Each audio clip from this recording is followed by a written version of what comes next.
मोदी का सबसे बड़ा राजनीतिक चैलेंज, इतिहास क्या कहता है। भारत की राजनीति में एक बात कभी नहीं बदली, कोई भी नेता कितना भी लोकप्रिय क्यों न हो, आखिर में फैसला जनता ही करती है। 1971 में इंदिरा गांधी को अजेय माना गया था।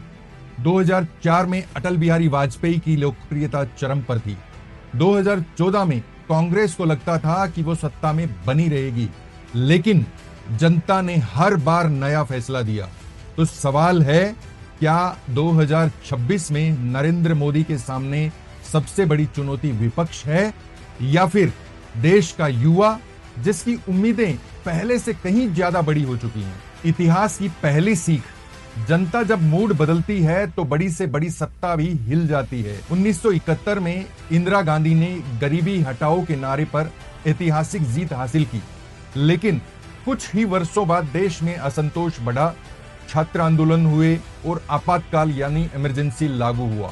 1977 यानी 1977 के चुनाव में वही जनता जिसने भारी बहुमत दिया था, उसने कांग्रेस को सत्ता से बाहर कर दिया। जनता उम्मीद देती है तो जवाबदेही भी मांगती है। अटल बिहारी वाजपेयी का उदाहरण आपके सामने है। 2004 देश में सड़कें बन रही थी, अर्थव्यवस्था तेजी से बढ़ रही थी, इंडिया शाइनिंग का नारा पूरे देश में गूंज रहा था। ज्यादातर राजनीतिक विश्लेषक एनडीए की वापसी मान रहे थे, लेकिन चुनाव परिणाम अलग निकले और यूपीए की सत्ता में वापसी हो गई। क्यों? क्योंकि चुनाव सिर्फ विकास के आंकड़ों से नहीं, जनता की अपनी जमीनी प्राथमिकताओं से भी तय होते हैं। 2014 से पहले कांग्रेस लगातार 2 कार्यकाल तक सत्ता में रही, लेकिन समय के साथ भ्रष्टाचार के आरोप, महंगाई और शासन से जुड़े राजनीतिक सवाल बहस के केंद्र में आ गए। नतीजा, 2014 में जनता ने एक नया नेतृत्व चुना, यानी भारतीय लोकतंत्र में कोई भी पार्टी स्थायी विजेता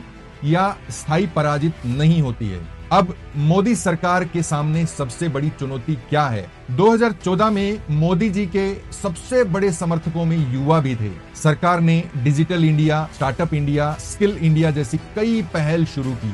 साथ ही हाल के वर्षों में प्रतियोगी परीक्षाओं, भर्ती प्रक्रियाओं और रोजगार जैसे मुद्दों पर कई जगह छात्रों और युवाओं ने विरोध प्रदर्शन भी किए। हर युवा एक जैसी सोच नहीं रखता, लेकिन एक सवाल बार बार सुनाई देता है, मेरे भविष्य का क्या? राजनीति में यही सवाल सबसे ताकतवर होता है। अब सवाल ये आता है कि मोदी का सबसे बड़ा चैलेंज क्या है? क्या राहुल गांधी? क्या विपक्ष? या करोड़ों युवाओं की बढ़ती उम्मीदें? इतिहास कहता है, इंदिरा गांधी हो, अटल बिहारी वाजपेयी हो या कांग्रेस, हर सरकार के सामने एक समय ऐसा आता है जब जनता सिर्फ वादे नहीं, परिणाम मांगती है। आज मोदी सरकार के सामने भी समर्थक उपलब्धियां गिनाते हैं, जबकि आलोचक रोजगार, महंगाई, शिक्षा और युवाओं से जुड़े मुद्दों पर सवाल उठाते हैं। आखिरकार लोकतंत्र में अंतिम फैसला जनता के हाथ में होता है। क्या इतिहास खुद को दोहराएगा या फिर मोदी एक बार फिर भारतीय राजनीति का इतिहास बदल देंगे? इस सवाल का जवाब कोई टीवी डिबेट नहीं, भारत की जनता देगी। आपकी क्या राय है? क्या मोदी जी का सबसे बड़ा राजनीतिक चैलेंज विपक्ष है या देश का युवा? कमेंट में अपनी राय जरूर लिखिए। और अगर आपको ऐसी रिसर्च आधारित वीडियो पसंद है तो आज का विजन को सब्सक्राइब करना बिल्कुल भी ना भूलें, क्योंकि यहाँ बहस नहीं, तथ्यों के साथ विजन की बात होती है। नमस्कार, जय हिंद।